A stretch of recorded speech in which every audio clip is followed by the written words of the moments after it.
नमस्कार दोस्तों, स्वागत है आपका आज अगली नई वीडियो में। देखिए, जब हम लोग इंट्रोडक्शन की वीडियो कर चुके हैं तो अब यहाँ क्वाड्रेटिक में हम लोग क्या करने वाले हैं, इसके कुछ क्वेश्चंस करेंगे। फिर इन क्वेश्चंस के बाद यहाँ पे हम बेसिक क्वेश्चन करेंगे। उसके बाद फिर जैसे कि हमारे पास श्रीधराचार्य मेथड है और इस तरीके के जितने भी मेथड है क्वाड्रेटिक को सॉल्व करने के, हम उन सारे मेथड्स को कर रहे होंगे। आज हमने बेसिक से स्टार्ट किया है ताकि क्वाड्रेटिक के बारे में जो इंट्रो है उस इंट्रो से आप चीज़ें क्लियर कर सकें। ठीक है, तो चलिए टाइम न वेस्ट करते हुए हम लोग अपने पहले क्वेश्चन पे चलते हैं। देखिए क्या कहा जा रहा है, find which of the following equations are quadratic. सबसे पहला काम क्या है, आपको यहाँ पे फाइंड करना है कौन सी इक्वेशंस क्वाड्रेटिक है। अब देखिए, क्वाड्रेटिक फाइंड करने के लिए आपको पता है कि जो क्वाड्रेटिक होते हैं क्वाड्रेटिक इक्वेशंस, उनका जो स्टैंडर्ड इक्वेशन होता है वो क्या होता है, ए स्क्वायर नहीं होता,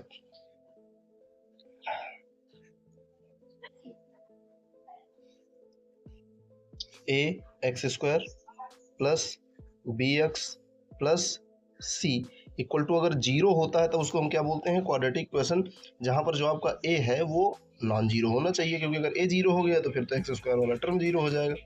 ठीक है, अब हम यहाँ पे चूज करेंगे, इनको हम पहचानना शुरू करेंगे कि किस तरीके से हम इनको बता सकते हैं कि ये क्वाड्रेटिक हैं या फिर नहीं है। देखिए, इसमें से तीन है, मैं दो बताऊंगा, तीसरी आपको अपने आप से करनी रहेगी। तो चलिए यहाँ पे थोड़ा सा हम लोग देख लेते हैं, इसको हटाते हैं। ठीक है,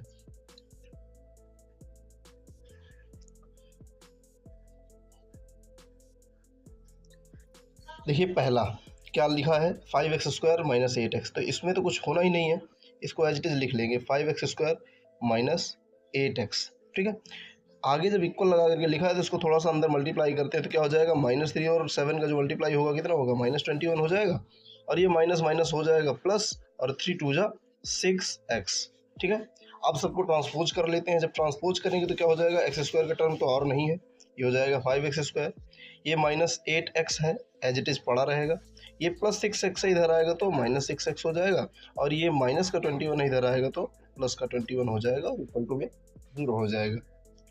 तो ये जो 5x² है इसको हम क्या कर लें, 5x², ये तो एज इट इज रहेगा, ये दोनों माइनस में है लेकिन दोनों ही माइनस में है तो दोनों ऐड हो जाएंगे, ये 14x हो गया और प्लस 24 हो गया, इक्वल टू 0 हो गया। इसका मतलब क्या हुआ, ये एक क्वाड्रेटिक इक्वेशन है। इसमें हम क्या बताएंगे कि जो हमारी पहली इक्वेशन है वो क्या है, एक क्वाड्रेटिक इक्वेशन है। देखिए दूसरा वाला क्या कह रहा है कि 7x² minus 7x³ minus 2x² plus 10 equal to 2x minus 5 का होल स्क्वायर, ये एक क्वाड्रेटिक इक्वेशन है या फिर नहीं है। तो चलिए इसको हम लोग कैसे चेक करेंगे, थोड़ा सा ब्लैंक स्क्रीन कर लेते हैं। तो क्वेश्चन हमारा क्या है, 7x³ minus 2x² minus 2x² plus 10 equal to 2x minus 5 का होल स्क्वायर। देखिए इसमें करना कुछ नहीं है, पहले 2x माइनस 5 का होल स्क्वायर ओपन कर देंगे, उसके बाद कर लेंगे सॉल्व। ठीक है, देखिए यहाँ क्या है, 7x³, ये एज इट इज पड़ा रहेगा, उसके बाद -2x², फिर ये हो जाएगा प्लस 10 इक्वल टू, इसको जो ओपन करेंगे तो क्या हो जाएगा, a² plus b² minus 2ab, यही फार्मूला लग जाएगा, a माइनस b का होल स्क्वायर, ये क्या हो जाएगा 2x का होल स्क्वायर, इसका मतलब क्या हुआ 4x² हो जाएगा, प्लस b का होल स्क्वायर होता है तो 5 का स्क्वायर 25 हो जाएगा, और -2ab होता है तो -2 2 जा 4 5 जा 20x हो जाएगा, यहाँ पर ऐसे हो जाएगा। ठीक है, उसके बाद अब सबको ट्रांसपोज कर लेते हैं। जब सबको ट्रांसपोज करेंगे तो क्या हो जाएगा, देखिए 7x³ यहाँ पे हो जाएगा 7x³ माइनस 2x², ये जो 4x² है इधर आएगा तो माइनस में हो जाएगा, माइनस का 4x² प्लस का 10, और ये जो 25 है ये भी इधर चलाएगा तो माइनस का 25। ठीक है, ये हो जाएगा माइनस का 25, उसके बाद ये जो 20x है इधर आएगा तो प्लस का 20x हो जाएगा। ठीक है, और इधर बचेगा आपका 0। अब इनको एक बार सॉल्व कर लेते हैं। देखिए यहाँ क्या बचेगा, इधर तो क्यूब वाला है, क्यूब में कोई मतलब नहीं, 7x³ माइनस ये 4 टू कितना हो जाएगा 6x², फिर उसके बाद क्या हो जाएगा, ये जो है प्लस का 20x हो जाएगा, और फिर हो जाएगा आपका ये माइनस का 15। ठीक है, इक्वल टू 0। देखिए क्वाड्रेटिक होने के लिए हमारे पास क्या कंडीशन होनी चाहिए कि मैक्सिमम पावर कितनी होनी चाहिए, 2 होनी चाहिए, जबकि यहाँ पे क्या है 3 आ रहा। इसका मतलब क्या हुआ कि ये एक क्वाड्रेटिक इक्वेशन नहीं है, ठीक है। तो ये आपकी क्वाड्रेटिक इक्वेशन नहीं है। तो अब जब हम तीसरे पे बात करेंगे, देखिए ये वाली आपकी x minus 4 3x plus 1 3x minus 1 और x प्लस 2, इसको आप मल्टीप्लाई करके आप इसका आंसर बताएंगे। ये आपके लिए होमवर्क में है, मान लीजिए, ठीक है। चलिए अब आगे चलते हैं।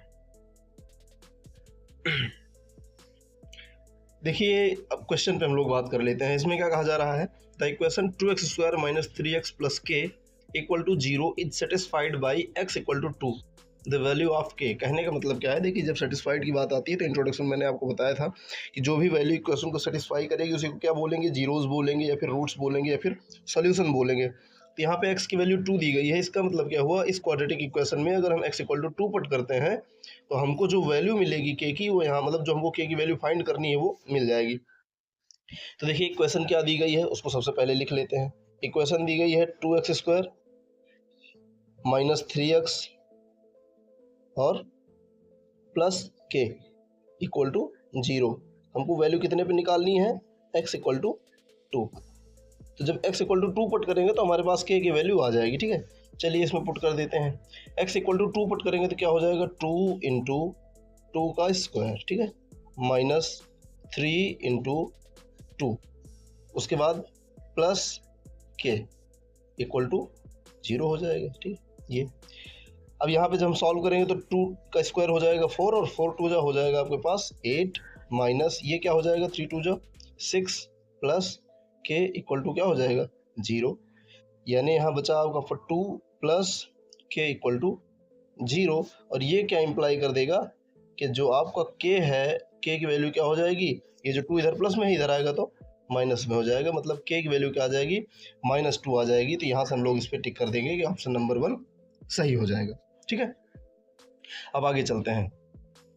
देखिए अब यहाँ पे लिखा है सॉल्व बाय फैक्टराइजेशन मेथड। इसमें मैंने 4 क्वेश्चन दिए हुए हैं, लेकिन 4 में से मैं 2 ही बताऊंगा और 2 बाकी आपको करने होंगे, ठीक है। तो जो फर्स्ट वाला है मैं उसको बता दे रहा हूँ, उसके बाद थर्ड वाला बता दे रहा हूँ और सेकंड और फोर्थ आपको करने हैं, क्योंकि तो ये दोनों ईजी हैं, ठीक है। चलिए सबसे पहले हम लोग फर्स्ट वाले पे बात कर लेते हैं। फर्स्ट वाला है क्या, कह रहा है फैक्टराइजेशन करना है x square minus 10x minus 24 को। तो ध्यान रखना आपकी फैक्टराइजेशन में सबसे पहला काम क्या होता है कि आपको जो बीच वाला नंबर है यानी कि b, जब हम लोग स्टैंडर्ड इक्वेशन पढ़ते हैं तो x square plus b x plus c में जो b होता है उस b को इस हिसाब से ब्रेक करना है कि वो ac के प्रोडक्ट के बराबर हो, ठीक है। मतलब b को ऐसे 2 नंबर्स में ब्रेक करना है कि अब जैसे देखिए सबसे पहला काम क्या करेंगे, आप ac का प्रोडक्ट करेंगे, यानी जो इसका एक्स स्क्वायर का कॉफिशिएंट है और जो कांस्टेंट टर्म है इनका प्रोडक्ट करेंगे। अगर ये पॉजिटिव आता है तो बी को ऐसे 2 टुकड़ों में ब्रेक करेंगे जिनका सम बी के इक्वल हो और जिनका प्रोडक्ट ए सी के इक्वल हो। अगर यही ए सी आपका माइनस में आ जाता है तो ऐसे 2 टुकड़ों में बी को ब्रेक करेंगे जिसका डिफरेंस बी के इक्वल हो और प्रोडक्ट ए सी के इक्वल हो। तो यहाँ देख लेते हैं, देखिए यहाँ पे सीधे सीधे लिखा हुआ है 24 और 24 के अगर हम लोग फैक्टर्स देखना चाहते हैं तो देखिए यहाँ 24 है, 24 को हम लोग लिख सकते हैं 12 इंटू 2। सबसे पहला काम थोड़ा सा देख लेते हैं, एक मिनट।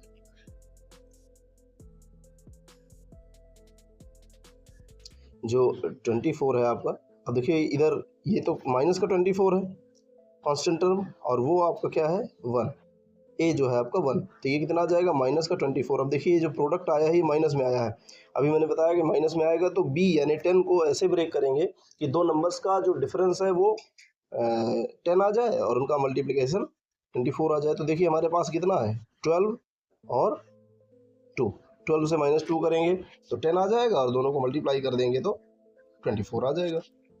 चलिए करते हैं। यहाँ जब इसको हम सॉल्व करेंगे तो क्या हो जाएगा, देखिए x square as it is रहेगा, माइनस लगाएंगे 10 की जगह पे क्या लिखेंगे हम 12 माइनस 2, ठीक है।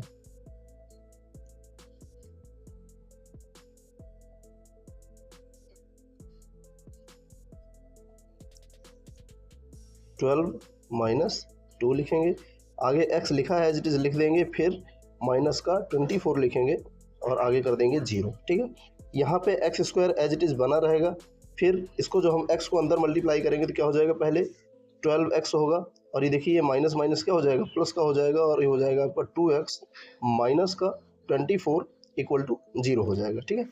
यहाँ से आप पहले 2 से x कॉमन कर सकते हैं, जब x कॉमन करेंगे तो क्या हो जाएगा x माइनस 12, ठीक है।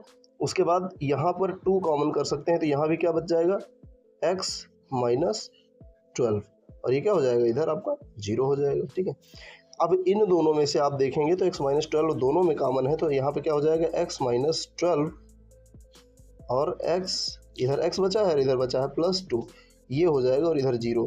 वैसे अब यहाँ पे वैल्यूज़ नहीं पूछ रहा है, लेकिन अगर जीरो प्रोडक्ट रूल लगा देंगे तो यहाँ से x की वैल्यूज़ क्या आ जाएंगी, एक बार आप x माइनस 12 को 0 के इक्वल ले लेंगे, एक बार x प्लस 2 को, तो जब x माइनस 12 को लेंगे तो उसकी वैल्यू क्या आ जाएगी, 12 आ जाएगी, और जब x प्लस 2 को लेंगे तो उसकी वैल्यू क्या आ जाएगी, -2 आ जाएगी, और यही हमारी x की वैल्यूज हो जाएंगी। वैसे इसको फाइंड करने को नहीं कहा था।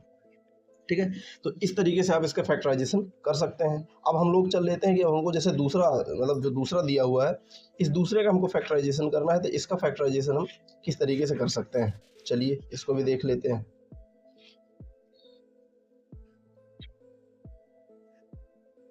थोड़ा एक ब्लैंक स्क्रीन ले लेते हैं। ठीक है, अब यहाँ पे हम लोग बात करेंगे कि जो हमारा दूसरा इक्वेशन था उसको हम लोग कैसे फैक्टराइज करेंगे। देखिए यहाँ पे लिखा हुआ है x+1 2x+8 x+3 सॉरी और x+7 है ना। इनके फैक्टर करने के लिए हमको सबसे पहला काम क्या करना पड़ेगा, इनका दोनों का प्रोडक्ट करना पड़ेगा। तो हम दोनों का प्रोडक्ट कर लेते हैं। देखिए x+1 और 2x+8 का जो प्रोडक्ट करेंगे वो क्या हो जाएगा, ये आपके पास हो जाएगा 2x²। ठीक, ये आपके पास हो जाएगा 2x² प्लस 8x, यहाँ क्या हो जाएगा प्लस 8x हो जाएगा। फिर उसके बाद क्या होगा, प्लस 2x आएगा, प्लस 2x आएगा और प्लस 8 आ जाएगा। ये तो LHS का प्रोडक्ट हो गया। अब RHS का प्रोडक्ट कर लेते हैं। ये क्या हो जाएगा, ये हो जाएगा आपका x² plus 7x plus 3x और प्लस 7 3 जा 21 हो जाएगा। ठीक है, उसी तरीके से अब जब इसको हम सॉल्व करेंगे तो सारा कुछ एक साइड ट्रांसपोज कर लेंगे ताकि सॉल्व करने में आसानी रहे। देखिए क्या हो जाएगा 2x² और ये x² इधर आएगा तो माइनस में हो जाएगा, मैं सीधे लिख रहा हूँ x²।